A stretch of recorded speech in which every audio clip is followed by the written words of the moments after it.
Bueno, en esta clase vamos a abordar el tema del impacto de proteínas y grasas sobre la glucemia postprandial de personas con diabetes tipo 1. En realidad,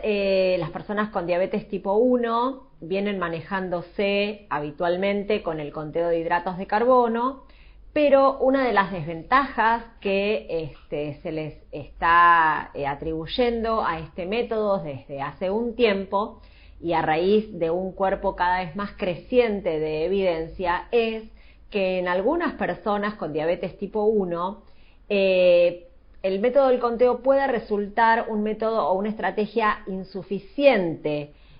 para abarcar en forma completa la hiperglucemia postprandial generada por la ingesta de comidas mixtas en donde además de hidratos de carbono haya determinada cantidad de proteínas y de grasas. Entonces, si el paciente viene determinando la dosis de insulina prandial únicamente considerando los hidratos de carbono, pero es una de esas personas en quienes la ingesta de determinadas cantidades de proteínas y de grasas tiene un efecto significativo sobre la glucemia postprandial, por eso puede ser una estrategia insuficiente. Bueno, en este artículo los autores quisieron explicar a través de qué mecanismos, en realidad, cada uno de los macronutrientes terminan generando un aumento de la glucemia en personas con diabetes tipo 1.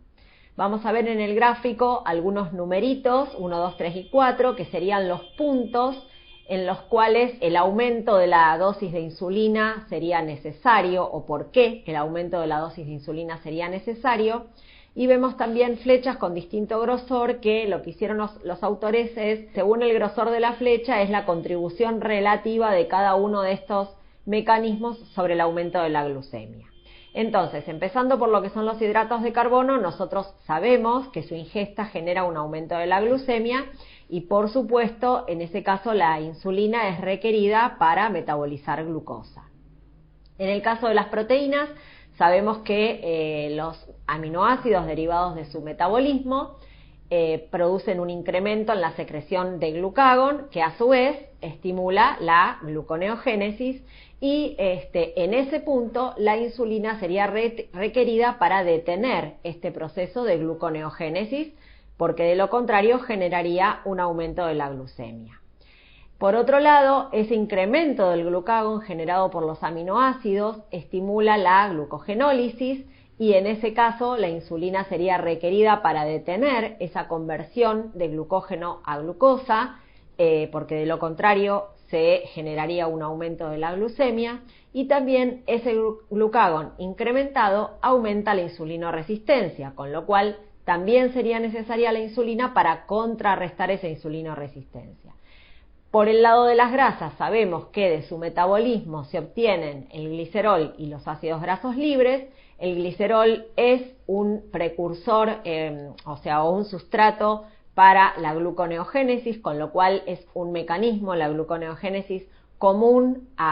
tanto a las proteínas como a las grasas. Y por su lado los ácidos grasos libres terminan generando un aumento de la insulinoresistencia y por lo tanto aumento de la glucemia.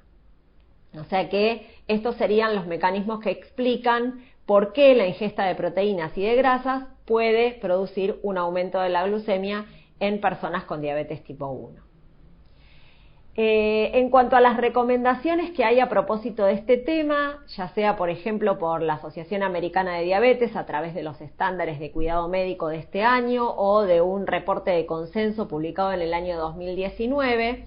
fíjense que no solo habla de que en los pacientes que tienen un programa de insulinoterapia flexible hay que darle educación sobre el impacto glucémico de los hidratos de carbono con grado de evidencia A, sino también educación sobre el impacto glucémico de grasas y de proteínas con un grado de evidencia B. Y lo que he destacado allí es que mencionan que cuando un paciente consume una comida mixta, que además de hidratos de carbono tenga altas cantidades de proteínas y de grasas, la dosis de insulina prandial no debería basarse únicamente en el conteo de hidratos de carbono, porque la evidencia de los estudios que vienen siendo publicados ya desde hace unos años ha demostrado que las proteínas y las grasas pueden generar un impacto considerable en la respuesta glucémica postprandial y que sería necesario en algunos casos aumentar la dosis de insulina para cubrir esas comidas. Ahora, también se ha observado diferencias individuales en esa respuesta glucémica postprandial, entonces esto de sugerirle a todos los pacientes con diabetes tipo 1 que aumenten la insulina no sería lo adecuado, sino que debe hacerse un abordaje más cauteloso, evaluando en qué paciente es necesario hacerlo, en qué paciente no, y además confirmar la efectividad a través de un sistema de monitoreo glucémico. En esta revisión, que fue publicada en el año 2015, se abordaron publicaciones que hayan estudiado los efectos de grasas y proteínas dietarias en el control glucémico postprandial de personas con diabetes tipo 1 y las diferentes estrategias para determinar la insulina prandial según estos factores. En el apartado en el cual se refieren al impacto de la grasa en la glucemia postprandial, en esta revisión han incluido 7 estudios con un total de 103 pacientes y todos los estudios incluidos mostraron influencia de la grasa sobre la glucemia postprandial, con una reducción de la elevación glucémica en el periodo postprandial inicial, o sea, en las 2 a 3 primeras horas, un retraso en el pico de glucosa y una hiperglucemia postprandial tardía que empieza a observarse a partir de las 3 horas de la ingesta. Por lo tanto, se empieza a hablar de cierta necesidad de ajustar la insulina ante comidas altas en grasas que las definen como aquellas que tienen mayor o igual a 35 o 40 gramos de grasa. En el apartado relacionado al impacto de las proteínas sobre la glucemia postprandial, también en esta revisión han incluido 7 estudios con 125 pacientes y todos los estudios han mostrado influencia de las proteínas sobre la glucemia postprandial, con un efecto que empieza a observarse a partir de los 100 minutos luego de la ingesta y que hay una diferencia en el efecto según si esas proteínas son consumidas en forma conjunta o no con hidratos de carbono. Entonces, también empiezan a hablar de necesidad de ajustar la insulina cuando el paciente consume mayor o igual a 30 gramos de proteínas y hay hidratos de carbono presentes o mayor o igual a 75 gramos de proteínas solas. La conclusión hasta este momento, digamos, luego de haber hecho la revisión de los estudios que abordaron el impacto de grasas y de proteínas, la conclusión de esta revisión fue que, bueno, los estudios tienen importantes implicancias para la práctica clínica y para la educación de los pacientes, pero destacan que es necesario hacer más investigación para desarrollar nuevos algoritmos de dosis de insulina, considerando la composición total de la comida y no solo el contenido de hidratos de carbono. Bueno, en esta misma revisión que les vengo contando, también quisieron ver o incluir trabajos que hubieran evaluado distintas estrategias de dosis de insulina para considerar proteínas y grasas. En este caso, incluyeron 10 estudios que examinaron precisamente eso, la dosis del bolo de insulina, el patrón de administración más conveniente y el momento de administración de esa insulina más adecuado para cubrir la respuesta glucémica postprandial generada por comidas con alta cantidad de proteínas y grasas. Luego de esa inclusión de esos estudios generaron este algoritmo que ahora voy a puntualizar en más detalle en lo que tiene que ver con la parte inferior, que es el ajuste de la dosis de insulina ante la ingesta de proteínas y grasas. Entonces, fíjense que dividen, por ejemplo, para la ingesta de grasas, sugerencias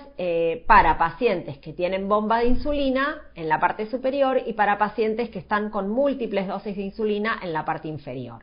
¿Y qué sugieren? Que un paciente que tiene una bomba de insulina y consume, por ejemplo, comidas altas en grasas, definidas como aquellas de más de 35 o 40 gramos de grasas, deberían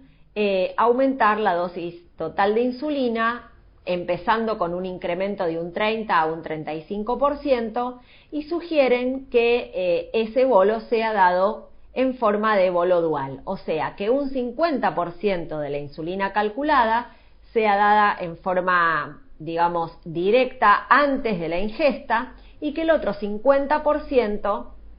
se dé en forma de lo que se llama bolo extendido o bolo ampliado, programado con el infusor a lo largo de 2 horas o 2 horas y media. Obviamente esta posibilidad de dividir el bolo no es posible de llevar a cabo por pacientes que tienen múltiples inyecciones diarias de insulina. En este caso lo que sugieren es que el paciente considere, ante la ingesta de alimentos con alta cantidad de grasa, darse insulina adicional 1 hora después de la ingesta, también equivalente a un 30-35% con respecto a la dosis preprandial, o incluso pensar en la utilización de insulina regular. Y ante el caso de la ingesta de proteínas, bueno, un poquito lo que yo les había adelantado, si las comidas tienen menos de 75 gramos de proteínas y no hay hidratos de carbono presentes, puede no ser necesario que el paciente realice un ajuste de la dosis de insulina. Pero si el paciente va a consumir una comida que por lo menos tiene 30 gramos de hidratos y tiene por lo menos 40 gramos de proteínas, necesitaría sí agregar un 15 a un 20% de insulina. Ahora, cuando nosotros nos ponemos a pensar en los gramos de macronutrientes y hablamos de comidas en donde haya 35, 40 gramos de grasa o, bueno, 30 gramos de hidratos no es tan difícil de alcanzar, pero, qué sé yo, 30 gramos de proteínas o más, es muy difícil imaginarse una comida con esas características en la alimentación habitual de nuestros pacientes. Fíjense, por ejemplo, en esta hamburguesa doble con queso, cuya información nutricional fue proporcionada por la misma empresa con la que la comercializa y en donde solamente está la información de la hamburguesa, no de todo el combo con el que se la suele vender. Solo con la ingesta de esta hamburguesa tenemos por lo menos 30 gramos de hidratos, sí, porque está informado 36, y hay 40 gramos de proteínas, y hay 49 gramos de proteínas y hay 47 gramos de grasa, o sea que superamos lo que se considera una ingesta alta en proteínas y alta en grasas según lo informado por esa revisión. Entonces, bueno, uno puede pensar, bueno, si un paciente con diabetes tipo 1 en el que se observa una hiperglucemia postprandial tardía luego de la ingesta de este tipo de comidas, tendría que ajustar la insulina cada vez que decidiera tener este tipo de ingesta. Ahora, posteriormente a esa revisión que yo les comenté recién, se han producido algunas actualizaciones a raíz de nuevas evidencias y hay trabajos que indicaron, por ejemplo, que no necesariamente con 40 gramos de grasa ni con 40 gramos de proteínas, sino que ya con comidas en donde haya más de 20 gramos de grasa o más de 20 gramos de proteínas presentes en forma conjunta con hidratos de carbono, ya se han observado en algunas personas diferencias significativas en su respuesta glucémica. También se han producido actualizaciones en lo que tiene que ver con el incremento del bolo. La primera revisión hablaba de incrementar entre 30 y 35%, han surgido evidencias un poco más cautelosas que sugieren un aumento del bolo del 20% y como máximo del 40%, porque cuando se ha probado aumentar el bolo en 60% ha habido un incremento significativo de la tasa de hipoglucemias. También ha habido cambios en cuanto a la sugerencia de cómo dividir el bolo de onda dual en el caso de los pacientes con infusor, en donde, bueno, no necesariamente tiene que ser 50% en forma de bolo estándar y el otro 50% como bolo ampliado, sino que esos porcentajes pueden moverse entre 60 y 40 o 70-30 y que incluso podría llegar a extenderse el bolo hasta 3 horas. Y en el caso de los pacientes con múltiples dosis, también ha habido abordajes un poco más cautelosos en donde sugieren, bueno, no aumentar, o sea, que la dosis adicional no tenga 30 o 35% de incremento, sino que sea entre un 10 y un 20%, y que incluso esa insulina adicional no necesariamente podría darse a la hora de la ingesta, sino que podría darse hasta 3 horas después de la ingesta. Con estas nuevas cantidades en las que estamos hablando de que ya con 20 gramos de grasa o con 25 gramos de proteínas en una comida se han visto diferencias significativas en la glucemia postprandial de algunos pacientes, fíjense que en este caso una comida que puede ser típicamente consumida por nuestros pacientes, donde hay un trozo de carne, ensalada, algo de papas y una manzana, tenemos la presencia de más de 25 gramos de proteínas y más de 25 gramos de grasa. Entonces, ¿esto qué querría decir? Que un paciente que venía contando solo hidratos de carbono para definir la dosis de insulina prandial, ante este tipo de ingesta también tendría que empezar a considerar proteínas y grasas. Bueno, hay evidencia que dice que sí, pero no puede generalizarse, hay que evaluar la respuesta en cada paciente. ¿Cuáles son los métodos que se han publicado hasta ahora en la bibliografía y que han intentado, guiar al paciente en la consideración de las proteínas y las grasas para ajustar la dosis de insulina prandial? Hay fundamentalmente dos, uno es el índice insulínico de los alimentos y el otro es la ecuación de Pankowska.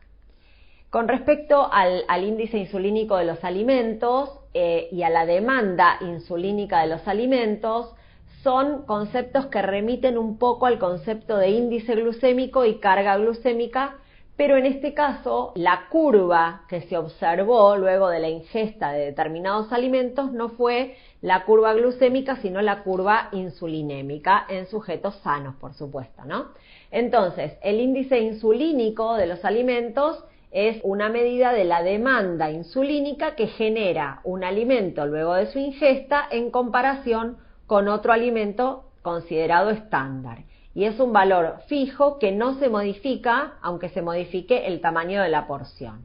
Lo que sí se modifica al cambiar la porción es la demanda insulínica de los alimentos, que en un concepto parecido a lo que es carga glucémica, relaciona el índice insulínico de un alimento con, en este caso, los kilojoules, o sea, una medida del aporte energético de ese alimento, y por supuesto, al cambiar el tamaño de la porción, cambia la demanda insulínica porque cambia el aporte calórico. Entonces, ¿cómo se obtuvo el índice insulínico de los alimentos? Con un procedimiento similar al del índice glucémico, pero en vez de medir la glucemia luego de la ingesta de un determinado alimento, lo que se midió fue la respuesta insulínica, obviamente en personas sanas,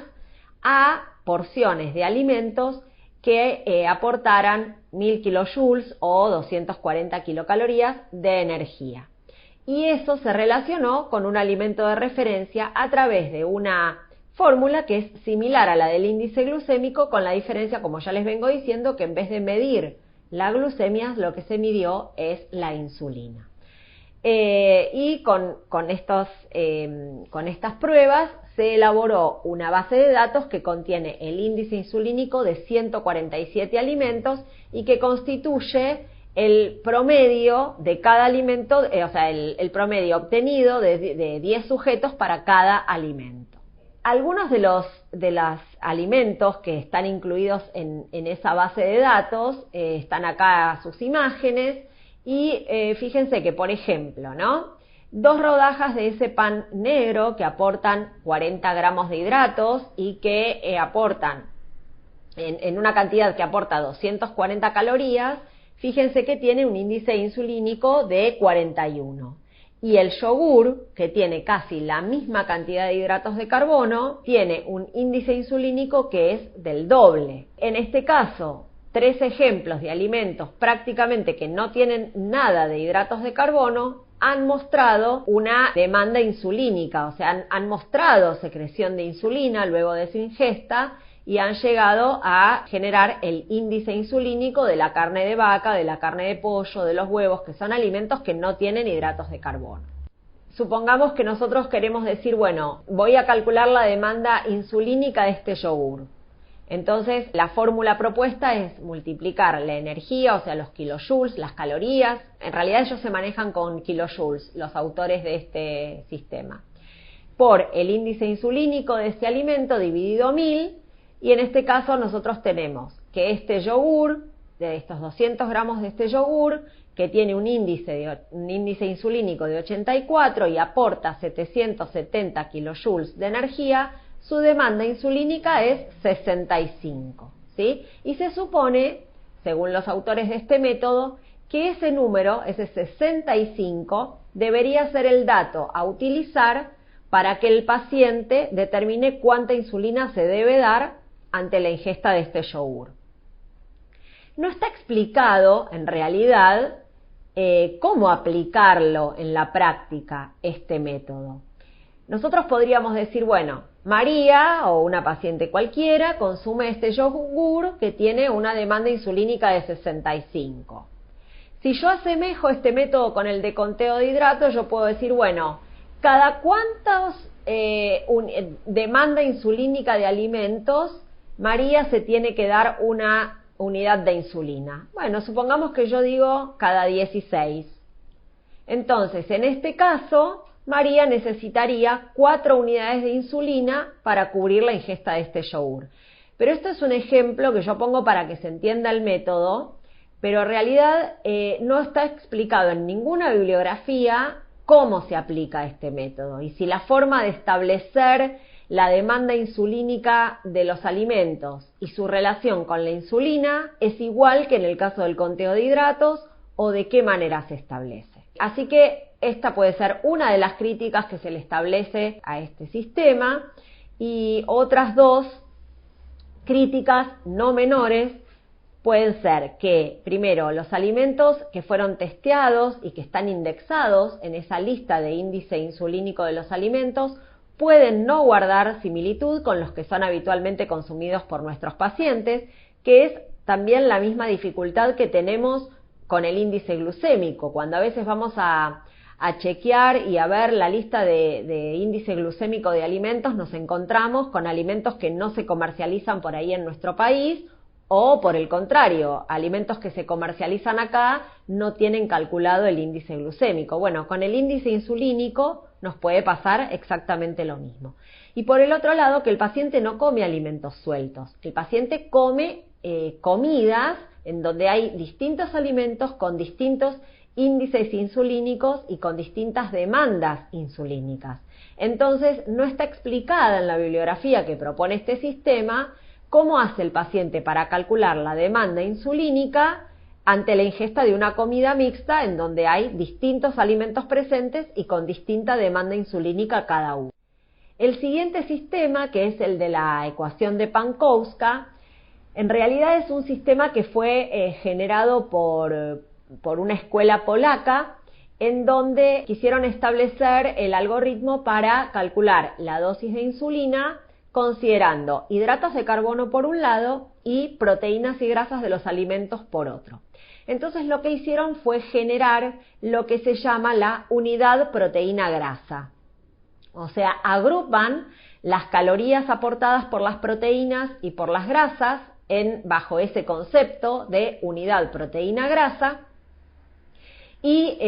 definen que una unidad proteína-grasa equivale a 100 kilocalorías provenientes de grasas y o proteínas, y que esas 100 kilocalorías provenientes de grasas y de proteínas tendrían en una persona el mismo efecto que la ingesta de 10 gramos de hidratos de carbono sin insulina.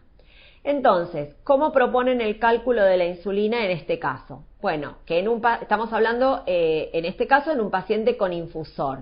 El paciente debería contar los hidratos de carbono y, según su ratio, insulina-hidratos de carbono, determinar la dosis de insulina para cubrir los hidratos de carbono y darse ese bolo normal, estándar para los hidratos de carbono, y después programar un bolo extendido o ampliado para cubrir la respuesta glucémica generada por las proteínas y de las grasas, programando la extensión de esa parte ampliada del bolo a lo largo de 3 a 8 horas según el número de unidades proteínas grasas calculadas. Por ejemplo, supongamos que un paciente se enfrenta a una comida en donde, además de los hidratos de carbono, para lo cual ya se dio un bolo normal, cuenta 100 kilocalorías provenientes de grasas y de proteínas. Por lo tanto, es una unidad proteína-grasa. Esa dosis de insulina la tiene que programar para que el infusor se lo dé a lo largo de 3 horas.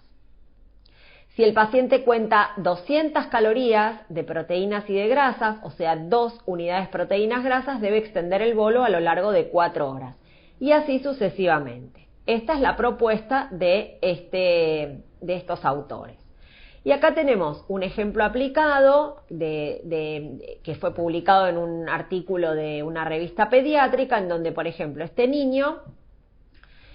va a comer un pancho que tiene 30 gramos de hidratos de carbono aproximadamente y cerca de 300 calorías provenientes de proteínas y grasas, ¿no? Y este paciente tiene un ratio hidratos de carbono, insulina y hidratos de carbono de 1 a 10. Entonces, se va a dar 3 unidades de insulina para cubrir los 30 gramos de hidratos de carbono del pan del pancho en forma de bolo normal, que es la columna, digamos, celeste,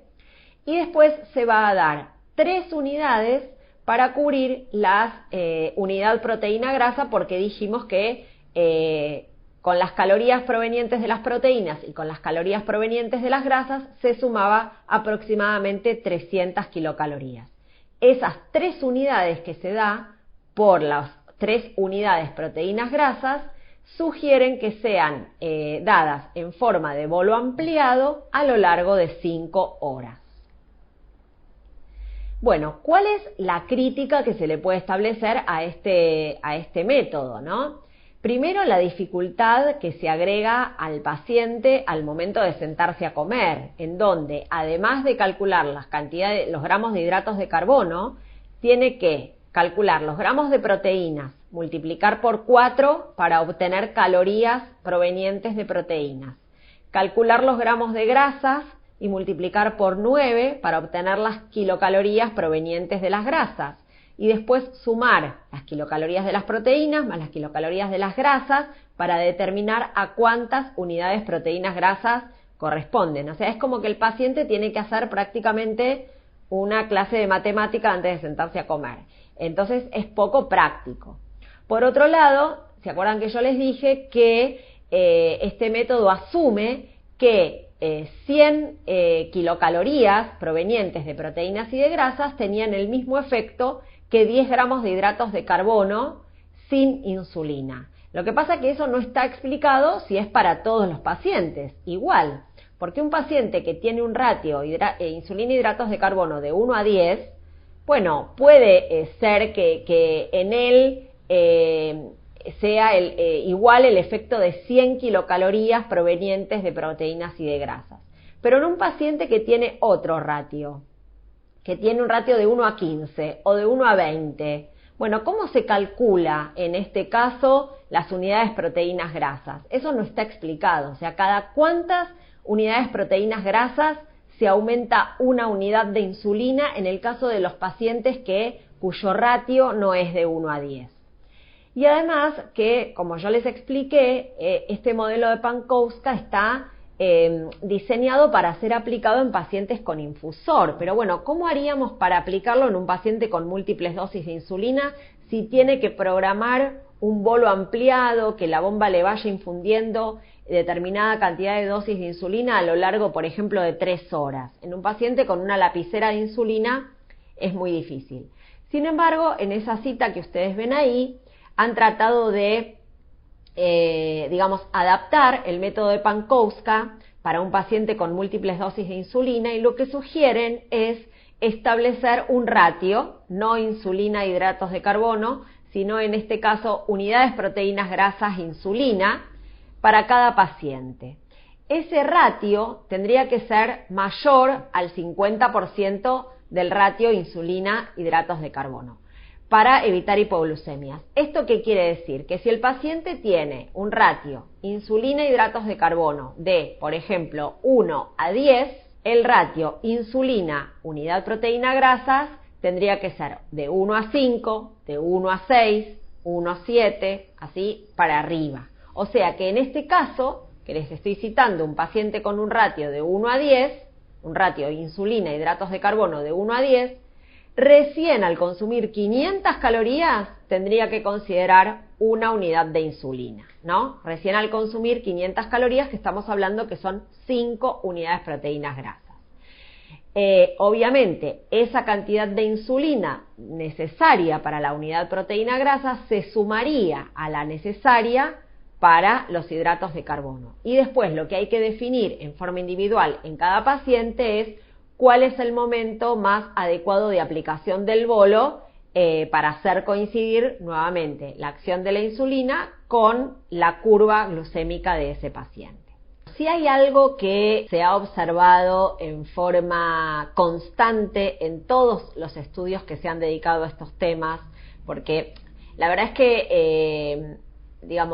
fue muy difícil estandarizar resultados de estos estudios porque en las pruebas que se hicieron, algunos fueron hechos con población pediátrica, algunos fueron hechos con población adulta, la mayoría fueron hechos con pacientes con infusor continuo de insulina, pocos han sido con pacientes con múltiples dosis de insulina. En algunos casos les dieron comidas, de prueba que no necesariamente tienen que ver con la ingesta habitual del paciente. En algunos casos le han dado comidas de prueba líquidas. En algunos casos han establecido cierta forma de administrarse insulina a lo largo de la prueba. En otros casos el seguimiento postprandial fue de más tiempo, menos tiempo, o sea, ha habido múltiples estudios con este tema, pero metodológicamente muy diferentes entre sí, que han imposibilitado por ahí la, estandarización de resultados. Pero, como les decía al comienzo, si hay un concepto que sí se repitió en todos los estudios, es el concepto de la variación interindividual observada. O sea, ha sido notablemente diferente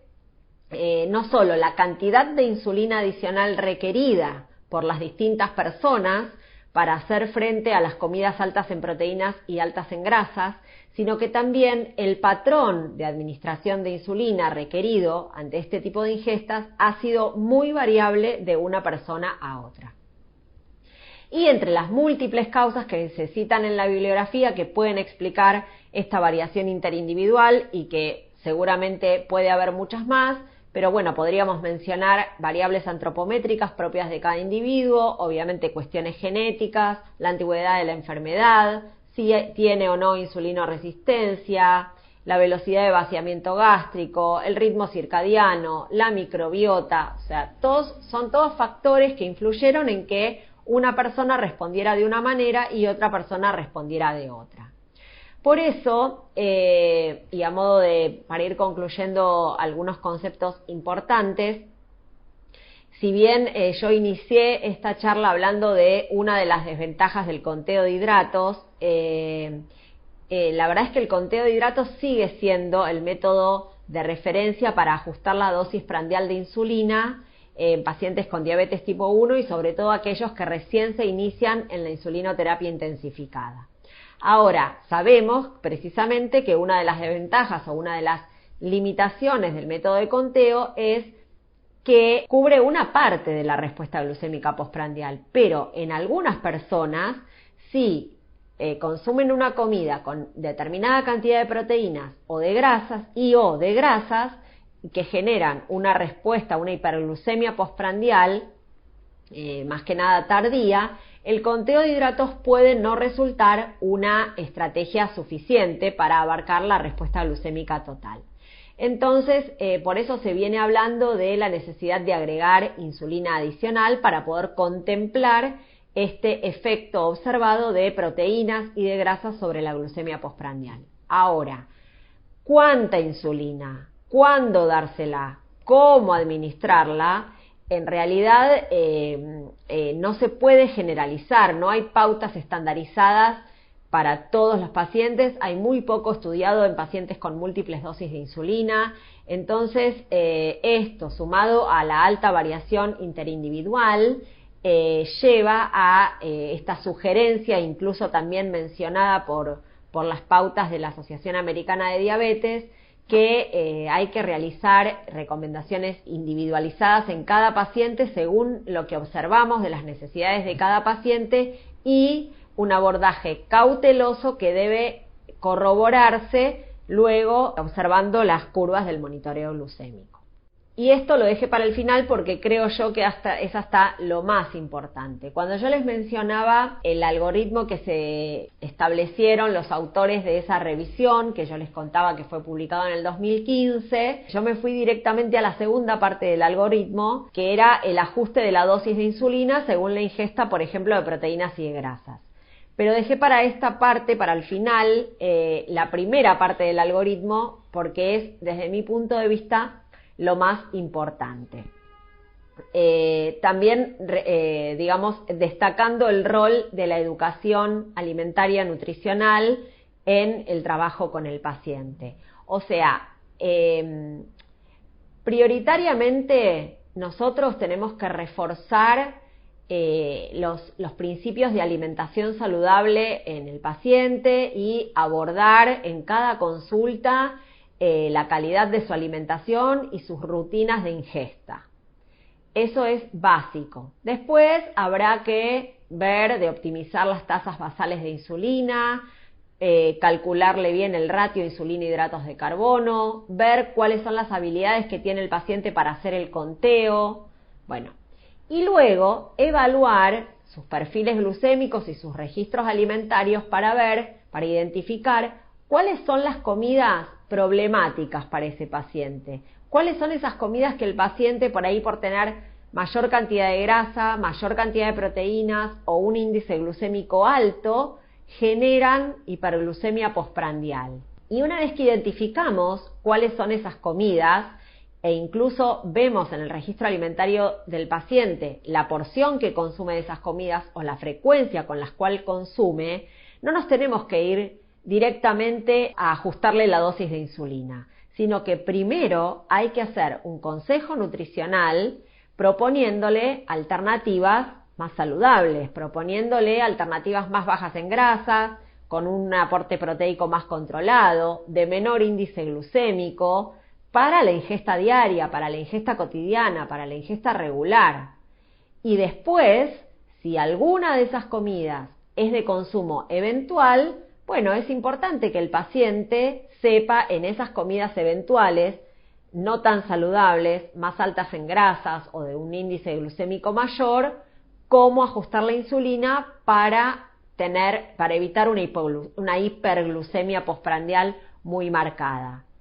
Pero, digamos, lo que yo creo es que si un paciente aprende cómo, cuánto y cuándo aplicarse insulina ante la ingesta de cualquiera de todas estas comidas que nosotros vemos acá, y digamos, nosotros únicamente le enseñamos, bueno, cada vez que comas hamburguesa, cada vez que comas pizza, cada vez que comas asado, cada vez que comas helado, vos la verdad es que te tenés que manejar de esta manera, y no le hacemos ningún comentario con respecto a la alimentación saludable, estamos en un error. O sea, nosotros no debemos perder de vista la educación alimentaria. La idea es que la alimentación habitual del paciente sea saludable y que estas comidas formen parte de opciones eventuales, que el paciente aprenda a controlar con la insulina para evitar un perjuicio sobre su control glucémico, pero que no, el hecho de aprenderlo no significa que puedan ser introducidas habitualmente en su alimentación. O sea que hay que trabajar la frecuencia de consumo, la porción de consumo más adecuada, y además hacer hincapié en que la alimentación diaria, cotidiana, regular debe ser saludable, y estas deben constituir opciones menos frecuentes.